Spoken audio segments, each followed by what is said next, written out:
There are many different layers to this throughout the process, from what you're taking from the book, what's in the script, the storyboards that you talked about when you introduced the film, and then also working with Timothée.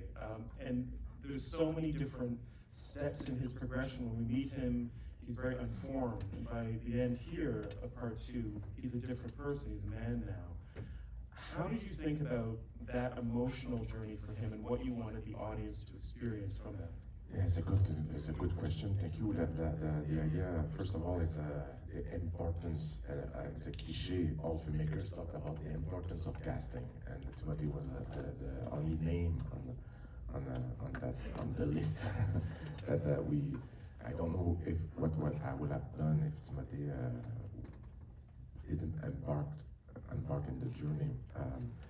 The first movie, it's a much more, let's say, contemplative movie, meditative. It's a boy that discovers a culture, a new planet, and falls in love with that planet. But that boy is a old teenager. Is someone that is under, who has absolutely no power over his destiny and is a victim of the circumstances. And so there's something kind of passive to the character that so it is more introspective, and we work with Timothée on that introspection through the first part. I remember when I was doing first movie Timothée, sometime in some scene I had the urge to go back, have more energy, and I said no, the Muad'Dib is later, Timothée. I kept bringing him down. But it's really in the second movie where the character suddenly has more control over the events, and it becomes active, and suddenly grows, knows about life, becomes an adult. It's the first time that I was like had the chance to follow an actor like that will age as the character in front of the camera, and is becoming slowly a man,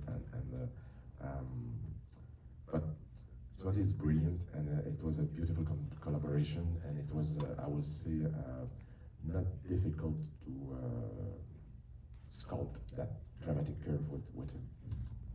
There are moments in between the two films when he's learning to fight. For instance, in the first film, and he seems like a boy. Like he just needs a lot of training. And then later on, there's that really pivotal speech where you see him really coming into his power. It's quite fearsome power. And it's a different character, and I imagine you're directing him differently.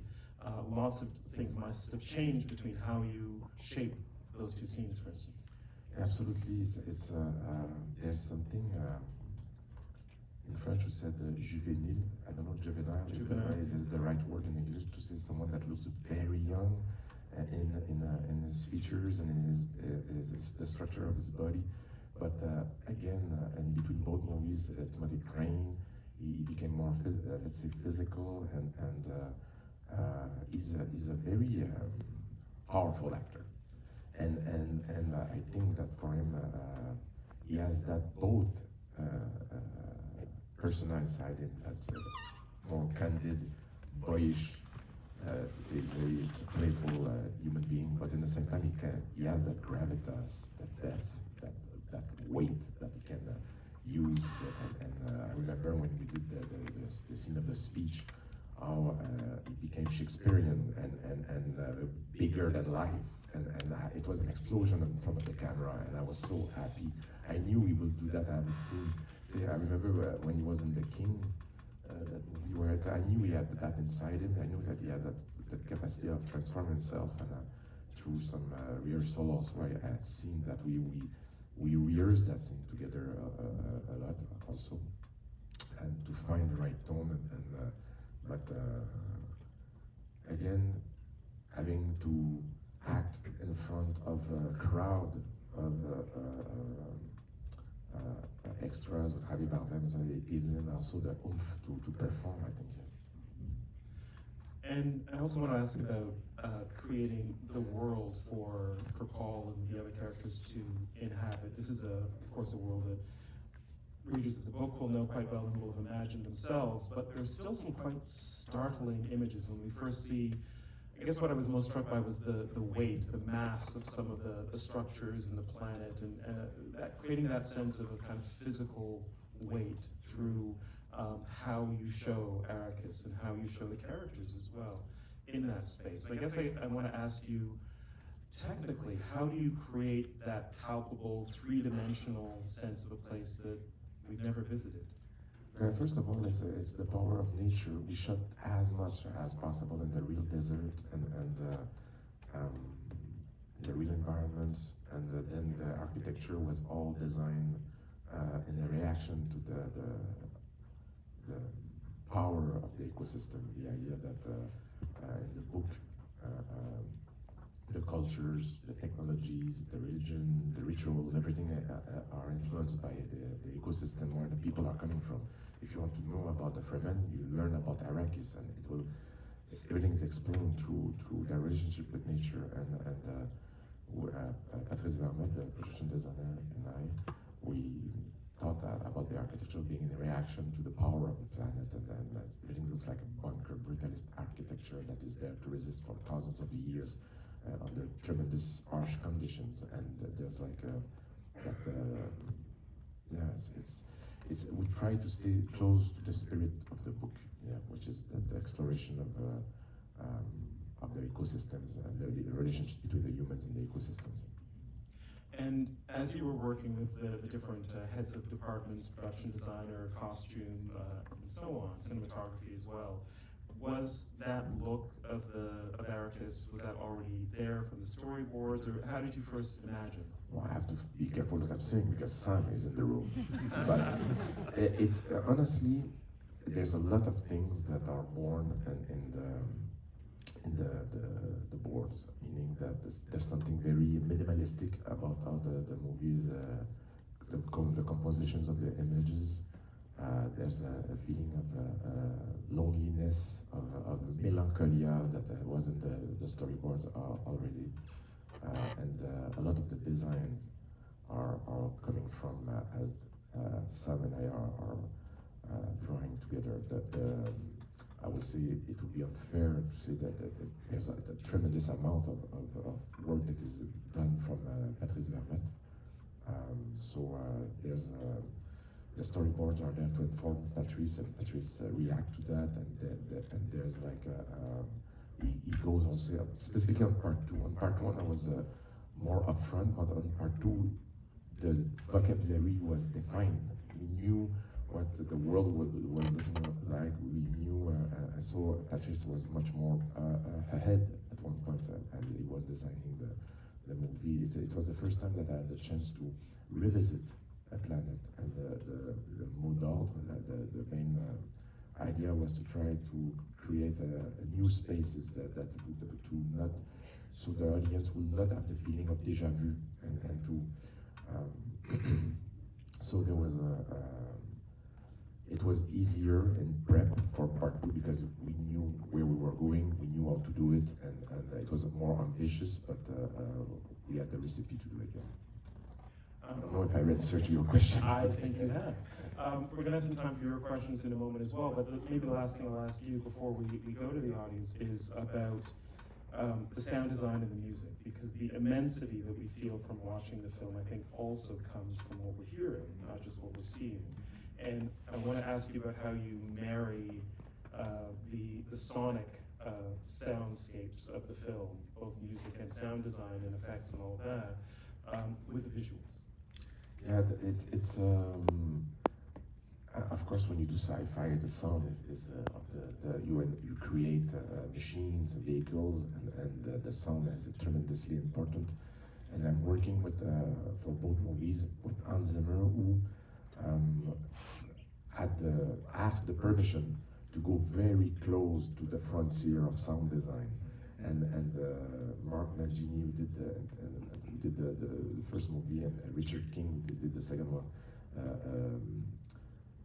were aware of that, and Richard had worked numerous times with Hans, so they knew where not to fight against Hans' firepower, because the word subtle is not something that applies to my German friend. It is the contribution. What Hans brought to both movies is astronomically important. Is the first person, the first artist I've met when I decided to do this adaptation was Hans. I knew he was a fan of the book, and in fact, I didn't know. I asked him, and he told me then that he was like me, a massive fan of the book, and I had the feeling that to be able to express the sacred relationship of the characters with nature, and to that I find that balance in the movie. I needed a strong composer and someone that, and I knew Hans will have the power, the skills to go where I wanted to go, and it was a very special project for him. Dune is very close to his heart, and honestly, the movie owes him a lot. Character I'm sure. I mean, some of those sounds you can feel in your chest, you know. Okay, we're going to go to questions now. We've got many people. I see several hands, many hands. Okay. I'm going to go right here first. Go ahead. Yes. Yeah, me? Congratulations again. Your excellent career is fantastic. I just want to know, are you aware that the mix of divine and human issues in many of your movies, especially in this, and how do you deal with that as an artist? The question is, are you aware of the mix of divine and human elements in your movies, and how do you deal with that as an artist? The idea of exploration of religion, you mean, or? Yeah. Yeah, it's one of the things that attracted me to one of the main ideas that I liked about the book. This idea of the exploration of the danger of the cross mix between politics and religion. That religion is a good thing, but when you mix it with politics, it can become dangerous, and it's something that I was attracted to, and I think that it's a very contemporary topic, and yeah. So yes, I'm fully aware of that. Glad to hear. Okay, there are so many hands. I won't get to all of you. I want to go in the back. Someone's shaking something in their hand. Yes. First, I do want to say, anytime you do an adaptation, you have to take some liberties. One of my favorite was what you did with Chani as a character. Considering Dune Messiah is probably one of the harder ones to adapt, do you feel like you might need to take more liberties in adapting that, or do you feel like you're going to try to play it as close as you can to the book? Question is about, first of all, the questioner liked what you did with adapting Chani and changing her role, but also with Dune Messiah, it's more of a challenging book, and how are you thinking about that book? So I will be sorry to disappoint you, but I will not talk about what is not done. But I can say that Shani was crucial to this adaptation. It's one of the big differences in the book for the people who read the book. Shani believes in Paul, follow him, and I wanted when the book came out, it's a story I told a few times in the press tour, so I'm sorry if I repeat myself, but when the book came out, Frank Herbert was disappointed about how the book was perceived, as people felt it was a celebration of Paul Atreides, and he wanted the book to be a cautionary tale. So he wrote a little book called Dune Messiah in order to correct that perception. And me knowing that I did this adaptation, part two, I think less faithful to the book, more faithful to Frank Herbert and the initial intentions, that it should be a cautionary tale about charismatic figure, messianic figures, and in order to do so, I used Shani's character.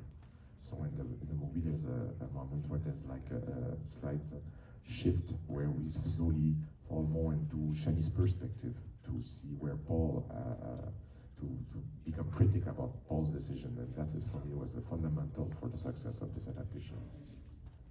Thank you. Let's go right here. Second right here. Yeah. Hi. I just want to know, are you planning on doing a director's cut of both movies? Will you have 45 minutes of putting this on the floor? Will you do a director's cut of both films? You said it today.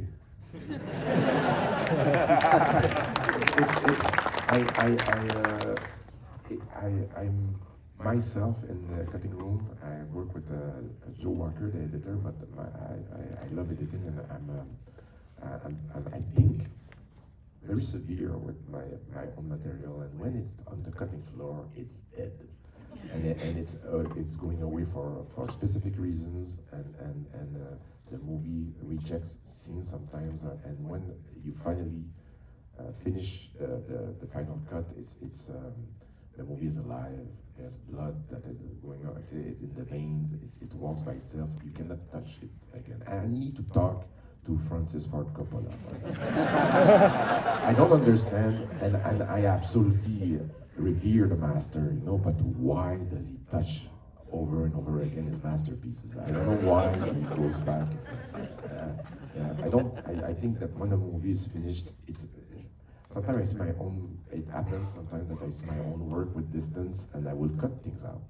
I will remove, but I think it's not. You should not do that. I don't.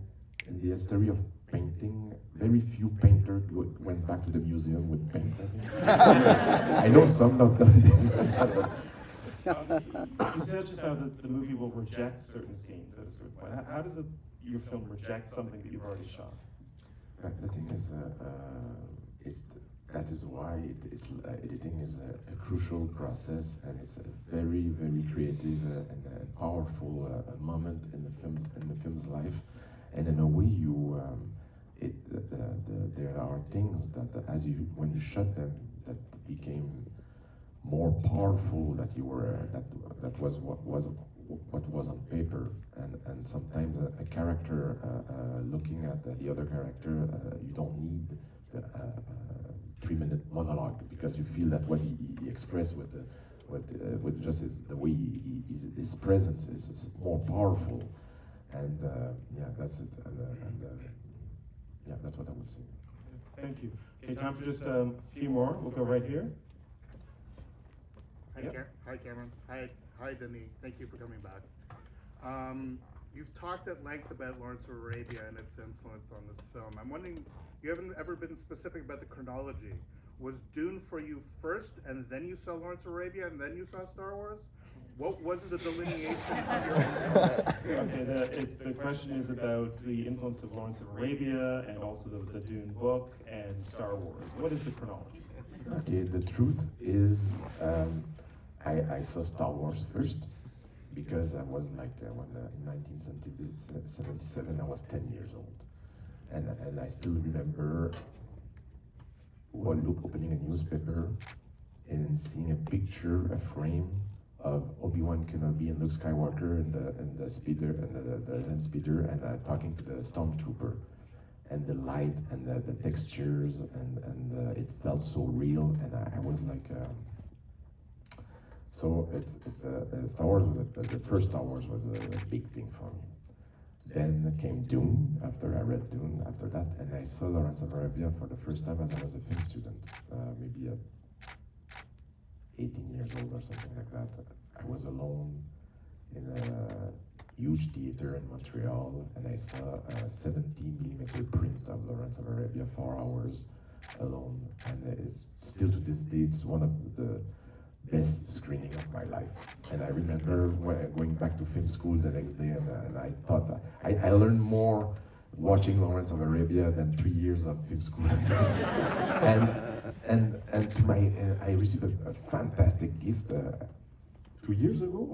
When did Yeah, it was around the time of the first Dune. So yeah. Cameron organized a screening again in 65mm, I think, of Lawrence of Arabia, and again, it was a fantastic experience. Thank you again. Okay. All right. Seems like everyone has their hands up. No, I can't answer all. I don't see you guys reading it because the spot is pretty this expensive. side is a little hard. We're gonna go right here in the white top. Me? Yeah. Actually, this is for my brother. I wanted to get him to ask him a question for you. Thank you. Hi, Denis. You say that this is like you try to bring out the spirit of Frank for the books, right? But I have a question: is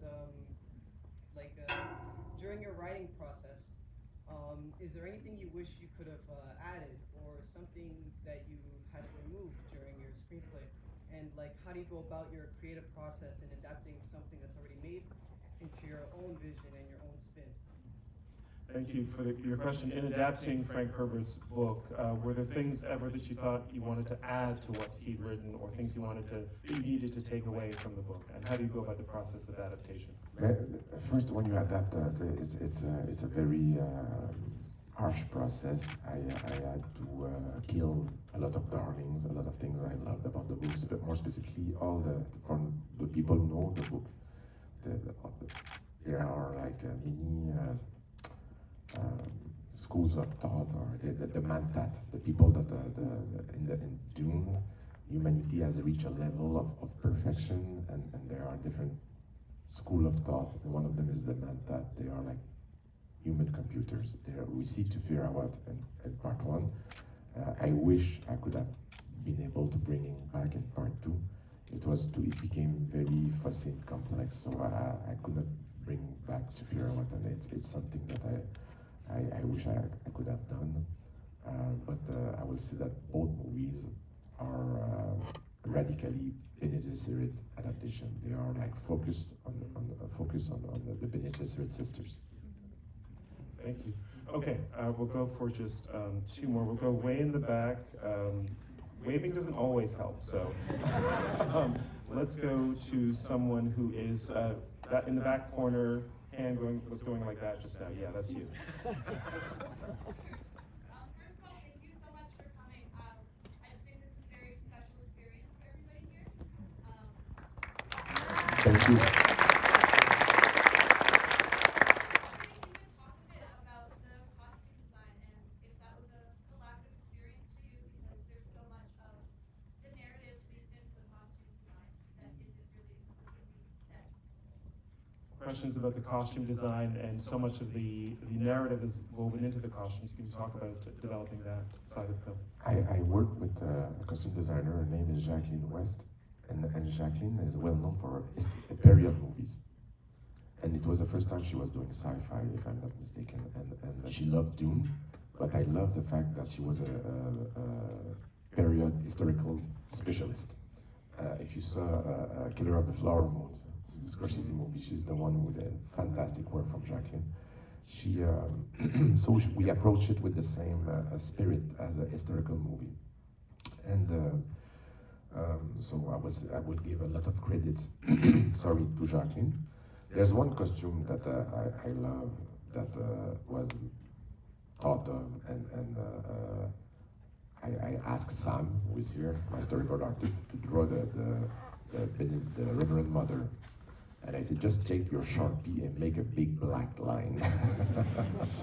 And that was the bird of that costume, just a bold black line, like obsidian. So some costumes were like that, like the Bene Gesserits were born a bit on storyboards, but Jacqueline brought all her skills and poetry to the screen, so I will give her all the credits. Yeah, voilà. I just ask you about the still suits, because when you read the books, that's something that I think many of us have such a strong vision of. And in working with Jacqueline on the still suits in particular, what kinds of decisions did you make? There was something about Dune is a blend of science fiction and medieval aestheticism, and that we were trying so the still suit will look like functional, that will look a bit like body armors in the same time, and that will feel like something that's coming from the world of insects a little bit on the same time, and something that it was a very long process to define what the still suit will look like. Sam, I remember, was one of the first one that started to attack some ideas on paper, but it's really true with Jacqueline's work that finally we found that shape that I love so much, and that it feels like very active, like a desert pajama that is structured.